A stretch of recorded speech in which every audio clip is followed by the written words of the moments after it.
বিসমিল্লাহির রহমানির রহিম। নবম দশম শ্রেণীর শিক্ষার্থী সকলকে স্বাগত জানিয়ে শুরু করছি আলোর প্রতিফলন অষ্টম অধ্যায়ের তৃতীয় পর্ব। তো আজকে আমরা এই তৃতীয় পর্বতে আলোর প্রতিফলনের এই চ্যাপ্টারটিতে আমরা দর্পণের বিষয়গুলো জানব। তো দেখো, আমরা এর পূর্বে দ্বিতীয় পর্বতে আলোর প্রতিফলনের যে প্রকারভেদ অর্থাৎ সুষম প্রতিফলন, ব্যাপ্ত প্রতিফলন নিয়ে আলোচনা করছি। আজকে আলোর প্রতিফলনে সবচেয়ে গুরুত্বপূর্ণ যে বিষয়টি সেটা হলো দর্পণ। দর্পণ আমরা সবাই চিনি। দর্পণ মানে হলো আয়না। যে আয়নায় বা যে দর্পণে আমাদের সুন্দর চেহারাখানা দেখতে পাই সেটা হলো দর্পণ। তো যাই হোক, আমরা দর্পণ কি, এই দর্পণ কত প্রকার, কি কি দেখো এখানে যে সৃজনশীলের আইটেমগুলো এখানে আসে, তা এখানে কিন্তু দর্পণের আইটেম থেকে কিন্তু প্রশ্ন হবে। দর্পণ হলো কয় প্রকার? দুই প্রকার। একটি হলো সমতল দর্পণ, সমতল দর্পণ, আর একটি হলো গোলীয় দর্পণ। দর্পণ কয় প্রকার? দুই প্রকার, সমতল দর্পণ এবং গোলীয় দর্পণ। সমতল দর্পণ মানে আমরা যে আয়নাটি ব্যবহার করি, যে দর্পণটি ব্যবহার করি আমরা, সেটি হলো সমতল দর্পণ। গোলীয় দর্পণ বলতে কি বোঝায়? গোলীয় দর্পণ মানে হলো, এখানে কিন্তু গোলীয় দর্পণ বলতে তোমরা গলে যাওয়া এমন কিছু বোঝো না। এই গোলীয় দর্পণ মানে হলো গোল আকৃতির। তো এই গোলীয় দর্পণকে আবার দুই ভাগে ভাগ করা হয়েছে। একটি হলো উত্তল দর্পণ, আর একটি হলো অবতল দর্পণ। উত্তল দর্পণ এবং অবতল দর্পণ। তো দেখো, এখানে যে সৃজনশীলের আইটেমটা, এখানে কিন্তু উত্তল অবতলের থেকে কিন্তু সৃজনশীলের বিভিন্ন চিত্রের যে সৃজনশীলগুলো আসে সেগুলো আমরা জানতে পারবো। তো এখন দর্পণ কি, অনেক সময় কিন্তু সৃজনশীলের ক নম্বর প্রশ্নে দর্পণ কি বা দর্পণ কাকে বলে এই সংজ্ঞাটি আসে। তাহলে যে আমরা এখানে বলবো যে তলে, যে মসৃণ তলে আলোর নিয়মিত প্রতিফলন ঘটে সেটা হলো দর্পণ। এই দর্পণ কয় প্রকার? দুই প্রকার। একটি হলো গোলীয় দর্পণ, আর একটি হলো সমতল দর্পণ। এখন গোলীয় দর্পণ হচ্ছে আবার দুই প্রকার, একটা হলো উত্তল দর্পণ, অবতল দর্পণ। এখন আমাদের এখানে উত্তল দর্পণ এবং অবতল দর্পণটা কিন্তু চিনতে হবে। তো দেখো, উত্তল এবং অবতলের বিষয়টা দেখো। গোল আকৃতির, পুরোটা গোল না, মনে করে একটা গোলেরই কিন্তু অংশ, এটা বৃত্তেরই একটা অংশ। আবারও এই একই চিত্র আমি দিলাম। তো দেখো, একটু লক্ষ্য করো যে দর্পণের যদি এই বাইরের পৃষ্ঠটা কালার থাকে, দর্পণের বাইরের এই পৃষ্ঠটা যদি কালার করা থাকে, কালার বলতে এখানে কিন্তু এই কালার করা বলতে এখানে পাড়া লাগানো বা সিলভারিং করা বোঝায়। এখানে যে পাড়া লাগানো বা সিলভারিং করা বোঝায়। আর এই পৃষ্ঠটা যদি পাড়া লাগানো বা সিলভারিং করা হয়, এই পৃষ্ঠটা, তাহলে কি হবে এবং এটা কি হবে? তো দেখো, এই পৃষ্ঠটা কালার করা মানে কিন্তু এই পৃষ্ঠটা হলো অকার্যকর। মানে এখানে কিন্তু এই পাশে যদি কোনো বস্তু রাখি তাহলে কিন্তু আমরা দেখতে পাবো না। তাহলে এই পৃষ্ঠে বস্তু রাখতে হবে বা এই পৃষ্ঠটা হবে কার্যকর। তার মানে এই পৃষ্ঠ কার্যকর, এই পাশটা কালার করা রয়েছে, তাহলে এটা হলো কার্যকর, কার্যকর। আর এই পাশটা কিন্তু অকার্যকর। আর এখানে দেখো, এই পৃষ্ঠটা হবে কার্যকর, এই পৃষ্ঠ কার্যকর। তাহলে যদি এই ভিতরের পৃষ্ঠটা কার্যকর থাকে তাহলে এটা হবে অবতল দর্পণ। আর এই ভিতরের পৃষ্ঠ কালার করা, এই পিঠ এখন কার্যকর, তাহলে এটা হবে উত্তল দর্পণ। তাহলে আমরা উত্তল দর্পণ এবং অবতল দর্পণ আমরা চিনে গেলাম। হ্যাঁ, এবার তাহলে আমি একটি দর্পণ অঙ্কন করে এর বিভিন্ন দিক, বিভিন্ন পয়েন্ট নিয়ে আমি এখানে কথা বলবো। দেখো, দর্পণের মেরু কি, ফোকাস কি, প্রধান অক্ষ কোনটি, এই বিষয়গুলো আমরা এবার শিখব। তো দেখো কিভাবে করতে হবে। একটা দর্পণ আমি এখানে অঙ্কন করলাম। এই মনে করে একটা দর্পণের একটা গোলকের কিন্তু অংশ এটা। তাহলে আমি চিন্তা করলাম যে এই পৃষ্ঠটা কালার করলাম, এই পৃষ্ঠটা যদি আমি কালার করি, অর্থাৎ কালার বলতে এটা কিন্তু পাড়া লাগানো বোঝায়, এটা পাড়া লাগানো বোঝায়। তাহলে এইটা একটা দর্পণ। এই দর্পণকে আমরা চিহ্নিত করি এম, এম প্রাইম।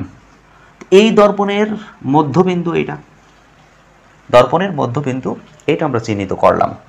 তো এই দর্পণ কিন্তু একটা গোলকের অংশ। আমরা যদি এইভাবে পুরো একটা বৃত্ত অঙ্কন করি তাহলে কিন্তু একটা গোলক হবে। তাহলে এই দর্পণটি একটি গোলকের অংশ এবং আমি যে দর্পণটা আঁকিয়েছি এটা কিন্তু অবতল দর্পণ। এই অবতল দর্পণ নিয়ে আমি একটু আলোচনা করে দিই। এখন এই গোলকেরই একটা মূল কেন্দ্র হবে এখানে।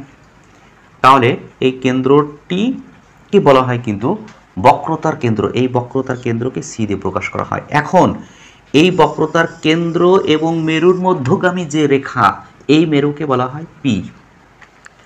আবার একটু বলি, এই দর্পণের মধ্যবিন্দুকেই বলা হয় কিন্তু মেরু। মেরুকে পি দিয়ে প্রকাশ করা হয়। হ্যাঁ, সৃজনশীলের ক নম্বরে মেরু কাকে বলে, বক্রতার কেন্দ্র কাকে বলে, এই ধরনের টুকিটাকি সংজ্ঞা কিন্তু এখান থেকে আসতে পারে। তো যাই হোক, আমরা মেরু কাকে বলে, হ্যাঁ, তাহলে এইটা হলো এই দর্পণের মধ্যবিন্দু পি। তো গোলীয় দর্পণের প্রতিফলক পৃষ্ঠের মধ্যবিন্দুকেই বলা হয় মেরু। এখানে কিন্তু সৃজনশীলের ক নম্বর প্রশ্নে আসতে পারে যে মেরু কাকে বলে। তাহলে আমরা বলবো গোলীয় দর্পণের এই মধ্যবিন্দুটাই হলো পি, মেরু। এখন বক্রতার কেন্দ্র কাকে বলে, এটা বক্রতার কেন্দ্র। এই বক্রতার কেন্দ্র কাকে বলে, তাই এই দর্পণ যে গোলকের অংশ বিশেষ, এটা যদি একটা বৃত্ত অঙ্কন করি তাহলে বৃত্তের কেন্দ্র পড়বে এটা।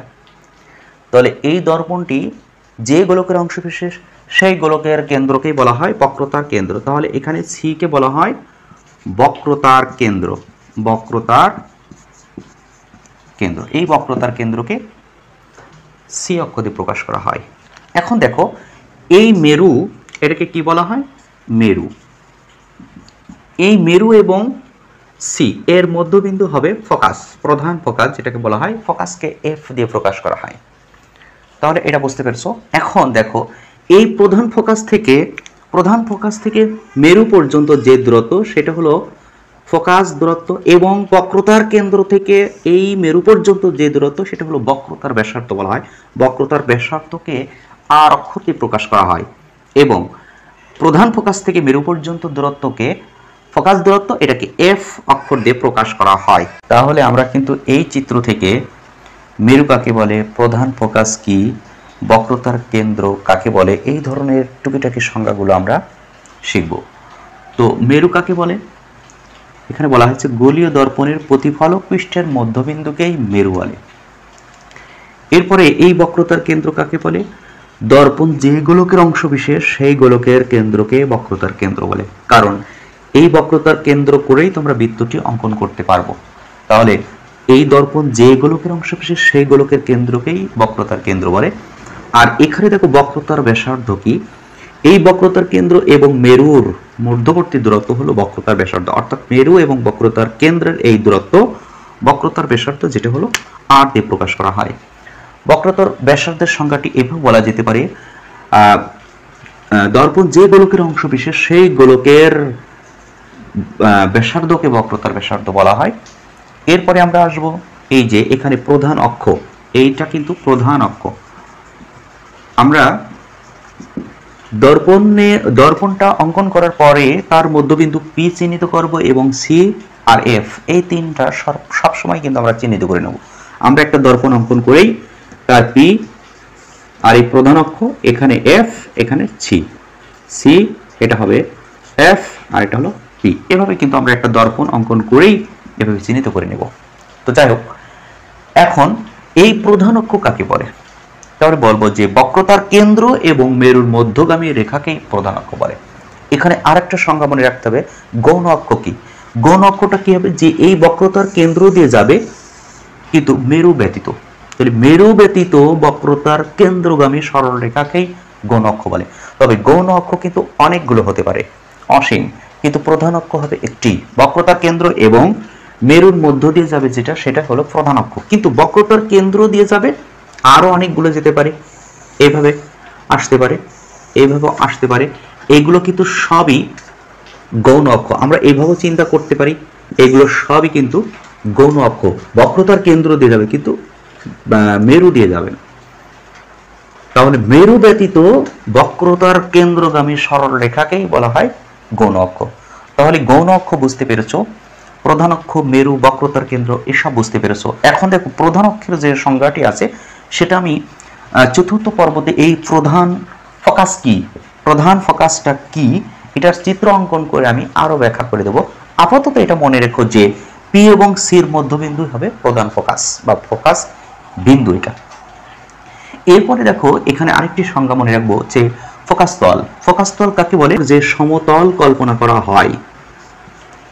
আবার একটু বলি যে প্রধান অক্ষের সাথে লম্বভাবে, প্রধান অক্ষের সাথে লম্বভাবে প্রধান ফোকাসের যে তল কল্পনা করা হয়, যে সমতল কল্পনা করা হয় তাকেই ফোকাস তল বলে। তো জাস্ট আমরা ফোকাস তলের সংজ্ঞাটা এখান থেকে শিখবো, এর ডিটেলস আর কিছু নাই। তো যাই হোক, আমরা এখানে বক্রতার কেন্দ্র, মেরু, বক্রতার ব্যাসার্ধ, প্রধান অক্ষ এগুলো আমরা শিখেছি। এখন আমরা চতুর্থ পর্বতে এই প্রধান ফোকাস নিয়ে একটু আলোচনা করব। তো ভালো থাকো, সুস্থ থাকো, আল্লাহ হাফেজ।